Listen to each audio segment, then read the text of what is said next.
جبانك و حیوانا جواله پر یعنی فکر کی خوش نکام بیشم چونکی جور حیا استانبول 24 ساعت ریدیشین اگه وقت حیوان دنا و انسان دا و انسان یعنی مسته ولا رقم شعفینه بجلی ما بو ام نکان لمیج بکن وارتی حیوان هی یعنی بیند ده انسان نخواشتی انا زاروکتی انا یعنی هم پرولم لین میزان نکن نتشکی باشه جبر بیاوی یعنی از نه طرفدار ویتشتیم. کانی انسان آنایی رو بویی که مثلا حیوان سفر تدویجی ترس تبکی دکن جبر بیاوی ایرو بویی که هدنا حیوان سر انسان را بویه تنه کانی تشکیش بیوجی وقتا تبیوجی تمعک ملق دبی یعنی از ویتشتی گرچکتاش از نخوازم نه تشکی باشه حیوان لکیلا مراب بوی حیوانی رایول جلخ یعنی حیوان جدنا دیر سویه انسان داد تیگرتن ne tişki başı ne taraftarı vitiştemi. Otobüslerde taşınmasını doğru bulmuyorum. Özellikle köpeklerin. Çünkü gördüm de. Ya bence biz yapıyoruz bunu. Yani hayvanları saldırganlaştıran biziz. Tabii kendi doğalarında da var. Kendileri korumaya çalışıyorlar. İşte bir şekilde hayatta kalmaya çalışıyorlar bizim gibi. Toplu taşıma için bunun pek uygun olduğunu düşünmüyorum. Çünkü bunun için özel araçlar var artık. Birçok hani isim de var aslında. Kendi insanlar hani bir yerlerde paylaşıyorlar ve diyorlar hayvanlarınızı bizimle taşıyabilirsiniz. Yani bunlar daha uygun yollar gibi geliyor. Ya da kendi özel aracınla gitmek daha uygun gibi geliyor.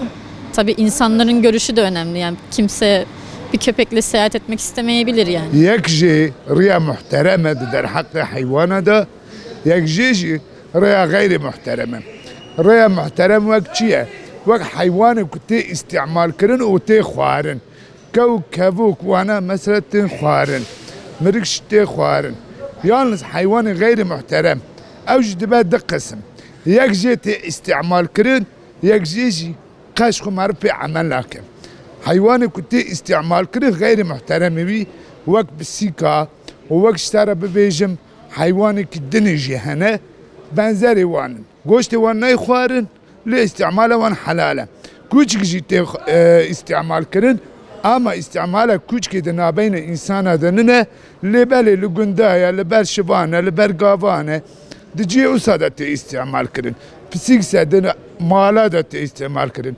Ne kudu topluma insana da. Tabi evji canlina Rabbil Alemin. Avan canlıya hani fırsat ki dayavan, can dayavan, hak dayavan, hukuk dayavan. Ne kubi hayvani vere debarika insana da o digitler sofra insana da ne kurun. Tabii ki hayvan kokuyorsa çünkü ilk başta otobüste ben mesela hiç kokuya dayanamam gerçekten. Koku olursa o başka yani. Gerçekten koku olursa insan dayanamaz. Yani sevdiği bir hayvan bile olsa sonuçta içerideki insanları rahatsız ettiği için yani eğer bir hayvan alacaksa da yani temizleyerek almalı o hayvanı içeriye diye düşünüyorum. Yani tam olarak karşı değilim ama düşününce gerçekten yani insan bazen çocuk sesine bile dayanamıyor. Yani ben bile sessizliği çok seven bir insanım. Yani öyle bir şey olsa herhalde bilmiyorum. Çok ses çıksa ben çok rahatsız olurum. Eğer hayvanların hani firmayla gidip gelmesini ben şu an hani bazı hayvanların taşıması doğrudur hani kuş olur, kedi olur normaldir. Hani köpek olur hani yalan olur şey olur. Bu biraz hani insandan insana değişiyor hani nasıl diyeyim korkan insan olur, panik atak geçiren olur. Yani bence hani kedi olur da hani köpek biraz sıkıntılı olur çünkü hani mezhebimize göre biz Şafiiyiz.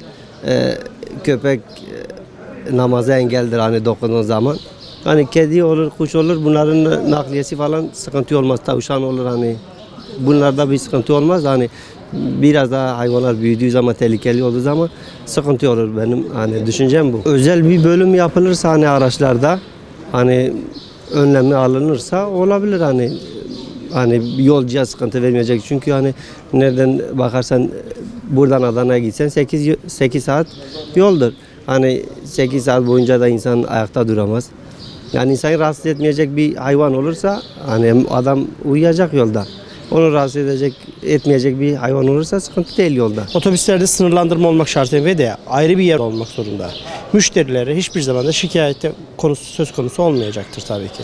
Kedi, köpek vesaire onun gibi ayrı bir bölümler olmak zorunda. Yoksa şehirler arasında otobüse hayvan taşımana ben karşıyım normalde. Kuştur, kedidir, köpektir vesaire onun gibi bütün hayvan çeşitleri ayrı bir yer olmak şartıyla tabii ki. Kısıtlandırılmam şartıyla. Katiyen yolcu oturan kısımlarına katiyen hayvan söz konusu olamaz benim görüşüm.